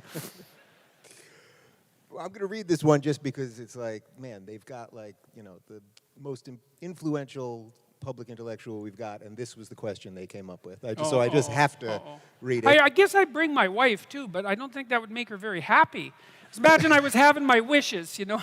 I'm on the island, a genie shows up, you get 3 wishes. Axe, poof. Knife, poof. Wife, poof. It's like, what the hell did you bring me to this island for? I don't think that'd be good. All right, well, wait till this one. Who is your pick to win the WWE Universal Championship at WrestleMania this year? Seth Rollins or will Brock Lesnar retain? It's Brock. It's Brock for sure. It's Brock. I have no idea who Brock is, by the way. The name sounds right. All right, let's shift gears a little bit. How many upvotes did that question get? That one got 12. 12. It's So like 12. That's really what 12 of you wanted to know. You don't want to know how many you're asking what kind of underwear you wear. All right, let's I'll shift. tell you what kind of underwear I'm wearing. All right. I've never done this before. All right. You're going to do But it now. it's funny. My wife bought me underwear with moose on them. And so I have to tell you that because that's a Canadian thing, like underwear. Not underwear. Like underwear with moose. And so I just couldn't believe she bought me these. And they're actually quite nice, which I also can't believe because I don't understand how red underwear covered with moose can also be nice. But as far as underwear go, they beat the hell out of tighty-whities. Says the guy wearing a blue tie with lobsters on it. Hey, well, I keep getting these as gifts, man. You can't believe how much lobster-themed clothing there is.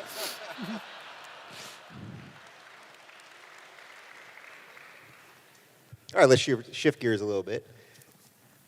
Has the sudden rise to fame overinflated your ego? And if so, how do you regulate it? Oh, I'm married.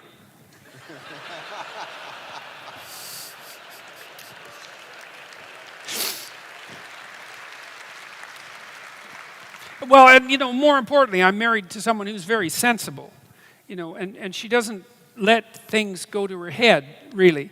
She doesn't get overly upset and desperate when things are overly upsetting and desperate, and she doesn't get overly enthusiastic and narcissistic when things are going well. She's very level-headed, and and we've been through a lot. We're not kids, my wife and I. We're both damn near 60, and we've had our kids and we have grandkids, and we've traveled all over the world and met all sorts of people and done all sorts of things. And so, we're reasonably sensible, and to the degree that we're not, we sort of butt up against each other and try to make ourselves slightly more sensible than we are. And so that's helpful. And also, over the last couple of years, I've been watching very carefully because, well, especially for the first year and a half, because I was always one utterance away from complete bloody disaster. And so I was watching what I was saying and doing very carefully, but I had people around me who were doing the same. My wife being foremost, my two kids who are both awake, and careful, and they were keeping a close eye on things. And my parents are still alive, and they were watching as well. And I have a group of friends, some of whom I lost some friends, but I kept a number of them. And they were watching very carefully and letting me know when I was not, a little too angry maybe, or a little too acerbic or arrogant. All those things, they'd let me know right away. And so, and I've been a psychologist for a long time, and I know, especially from reading Carl Jung, about the danger of ego inflation. It's not something that you want to mess with. It's very dangerous. And, I tell these archetypal stories a lot, and I learned from Jung 30 years ago that knowing the stories doesn't make you the archetype. And that's very, very, very important to understand, And so I try to be cognizant of my shortcomings, which are manifold, and to be grateful. That's a good thing. Like tonight, here you all are, and I'm really happy about that, pleased about that. And I would say grateful is a rough word to use because it's been overused, It's been used by people who it's been used to signal a virtue that is non-existent often. But I am grateful for this because it's so unlikely, that there's 5,500 of us here sitting together in peace and tranquility and harmony, trying to think hard about what we should be doing in our lives and how we can make ourselves better in a non-naive and non, what would you call it? It's that. There's a kind of striving for goodness that isn't virtuous. I think it's the praying in public kind. It's the I'm against poverty sign kind. I'm hoping what this is that it's the old original sin kind. You know, it's like, yeah, Christ, there's plenty wrong with me. And I include myself in this all the time, you know. I know there's plenty wrong with me. It's like, it'd be good if something could be done about it, even a little bit. And maybe that would make things a bit better for everybody. And maybe that's a noble goal. And maybe we can come and have a serious conversation about that for 2 hours and think hard about it. And maybe we can turn around our lives a little bit. And because I think we can do that. And that it's possible for each person to make things around them way better than they are. You know, not always, because sometimes you're in such a dire goddamn situation that basically all you've got is a hope for slightly less hell, you know. But man, you can make a huge difference in your life to take care of yourself properly, and a huge difference in your family's life, and a huge difference in your community's life. And it would be so good if we could. People wonder, well, what's the meaning of life? Like, what's it all about? What justifies the suffering and the misery and all of that? It's like, well, that's what justifies it. It's like you put yourself up against that. You think, okay, with all of this pushing against me, how much can I push back? Could I move the horror an inch back with all the strength that I have at my disposal? Man, and the answer to that is, yeah, you can. It makes you better with regards to yourself, but it also makes the world a better place. And so, you know, more of that. And you don't want to be narcissistic or egotistic about that, because it just gets in the way, you know. And one of the things I learned from Solzhenitsyn, this was unbelievably useful, man. This is a pronoun thing. About 30 years ago, I came across this website that had been produced by this guy who was a paranoid schizophrenic. And he was an aerospace engineer in England, and he was no fool. He was a real genius. He put together a really interesting site. And he had this delusion, he had developed this delusion that he was the center of the world. And he had this really complicated explanation, because he lived in the geographic center of England, and he thought of England as the center of the word that had spread around the world. And he lived right in the middle of the town that was in the geographic center. And so his schizophrenic fantasy had put him at the center of the world, the center. And he'd made a very elaborate web page about all of this. So I was thinking about that, the center of the world. I was also reading Solzhenitsyn at the same time, and Solzhenitsyn said, you know, that the world is constituted, and this is one of the fundamental axioms of Western civilization, is the world is constituted so that each person is a center of the world. Like literally.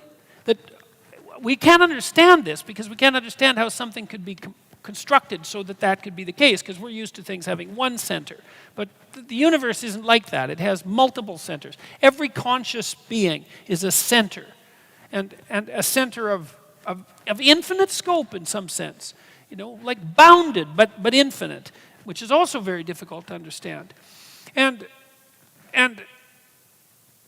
there's a big difference between being the center of the world and a center of the world. So if you remember that you're a center of the world, then you stay sane. But as soon as you start thinking that you're the center of the world, well then, you know, you're just done. And it's not going to be helpful. And like, even if you are doing the best you can, you know, you invite everyone else along. It's like, I'm doing the best I can, but there's way more work to do, man. And everybody needs to participate. And everybody's participation, that's the other thing that's so weird about it. Everybody's participation is vital. There isn't anybody that, it isn't okay for anyone not to be in the game. You know, and I don't understand that exactly as well, but that also has something to do with our being made in the image of God, and the central value and divinity of our consciousness, the consciousness that gives rise to being itself. These are truths, you know. These are truths. It's consciousness that gives rise to being from possibility. And that's us. That's what we do.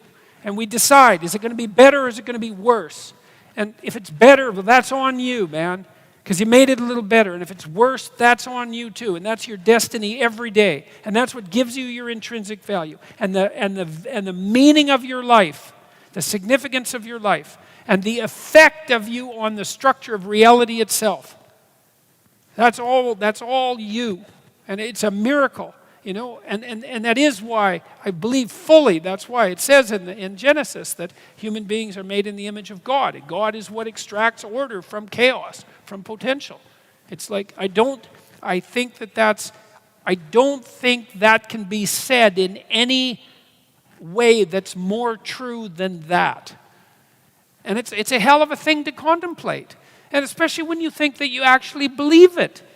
Because you do believe that you have intrinsic value. Our whole legal system is predicated on the idea that you have intrinsic value. Even if you're a murderer, even if you're accused of something absolutely heinous, there's still something about you that has value outside of the dictates of the state. And you treat other people like that. If you're going to have a friendship with someone, or an intimate relationship, or love for a child or a parent, you treat them as if they have intrinsic and transcendent value. It's like, well, is it true or not? And if it's true, well, maybe it's an inexhaustible source from which you can draw. It's possible. It seems to be the case. And it's worth the experiment, because, like, what the hell else do you have to do that's better than to try that? So that's that answer.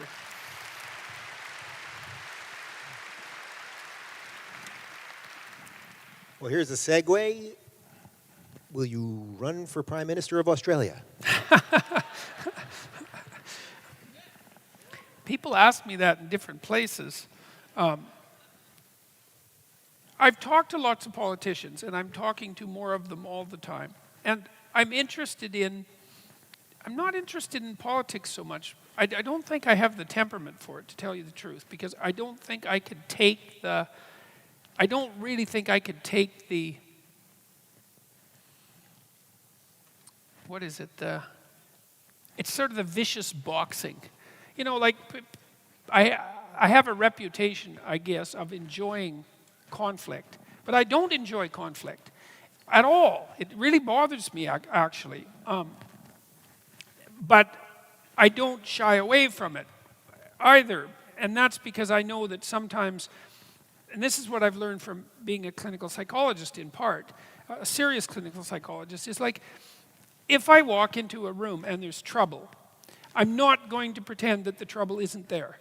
I won't do that. I'll point it out. And so that kind of makes me annoying often. But I can't stand it if I can see it and everyone's pretending. There's an elephant under the carpet and everyone is shifting in their chairs as the elephant moves, and they're all smiling away stupidly as if everything's okay. It's like, I'm not doing that. I'm going to point it out.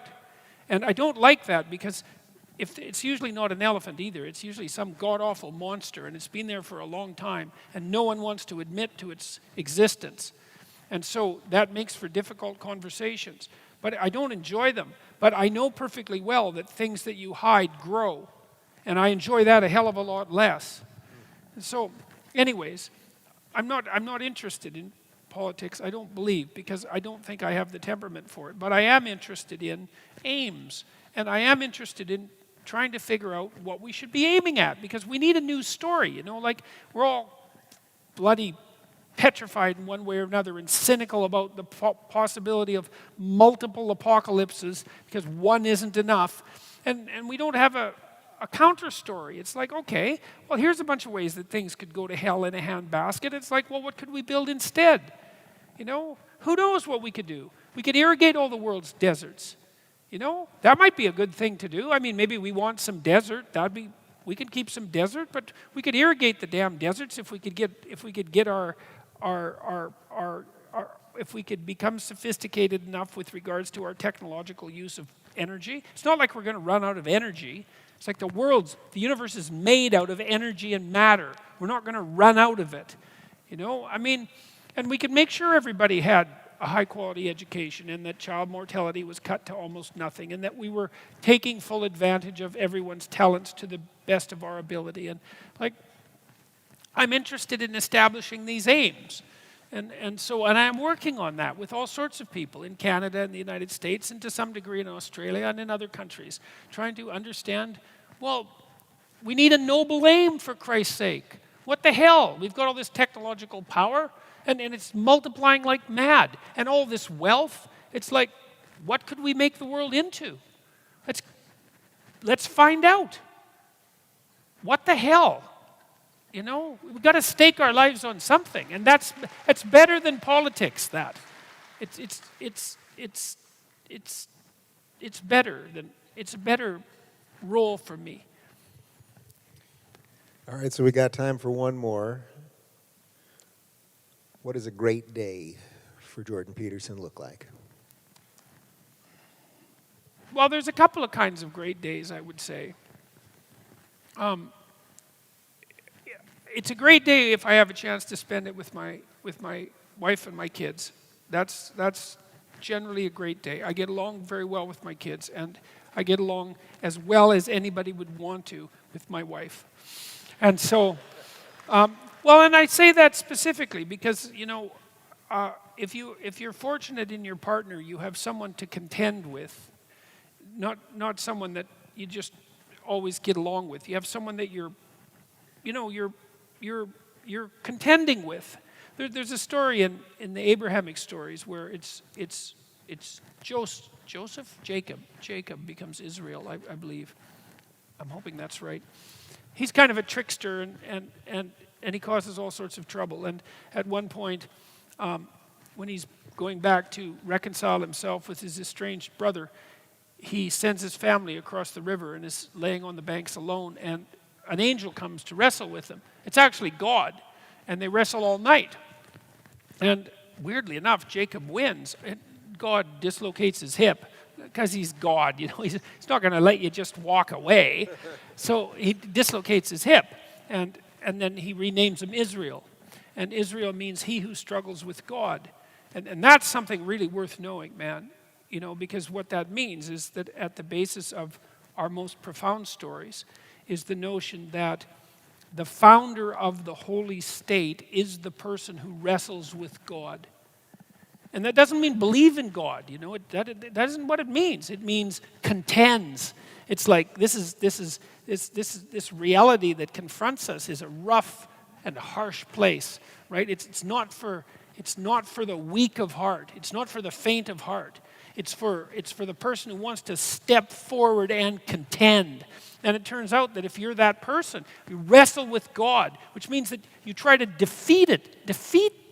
There's an attempt to attain victory, even over God, of all the strange things. And that's what makes you part of the holy state. It's like it's an unbelievable idea. And I think it's so realistic that you want something to contend with, you know? And if you have a good marriage, and maybe if you have good friendships for that matter, you have someone to contend with. And in my wife, I have someone to contend with. And it's the case with my children as well. Not to the same degree, because they're my children. But it's a good day when I have a chance to spend it with them. And then this is a good day, you know, which is why we keep doing this. You know, like, I think all the days we've done this have been good. Don't you think? Yeah, it's been incredible. It's been unbelievable, man. I mean, and I do mean literally unbelievable. Every night you think, wow, really, this is going to happen again? We're going to like bring 3,000 people together, and this is what we're going to talk about, and it's going to be serious, and we're going to like aim high and think critically and have a genuine discussion, and everyone's going to be like locked onto that. That's amazing. And so, yeah, these are good days, which is why we keep doing them. And so those are two kinds of good days, and I'm fortunate to have them with a fair degree of regularity. So.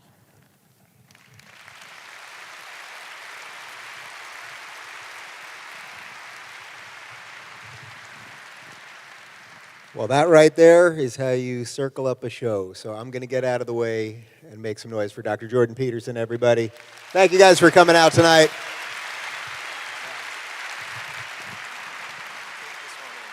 Thanks, Dave.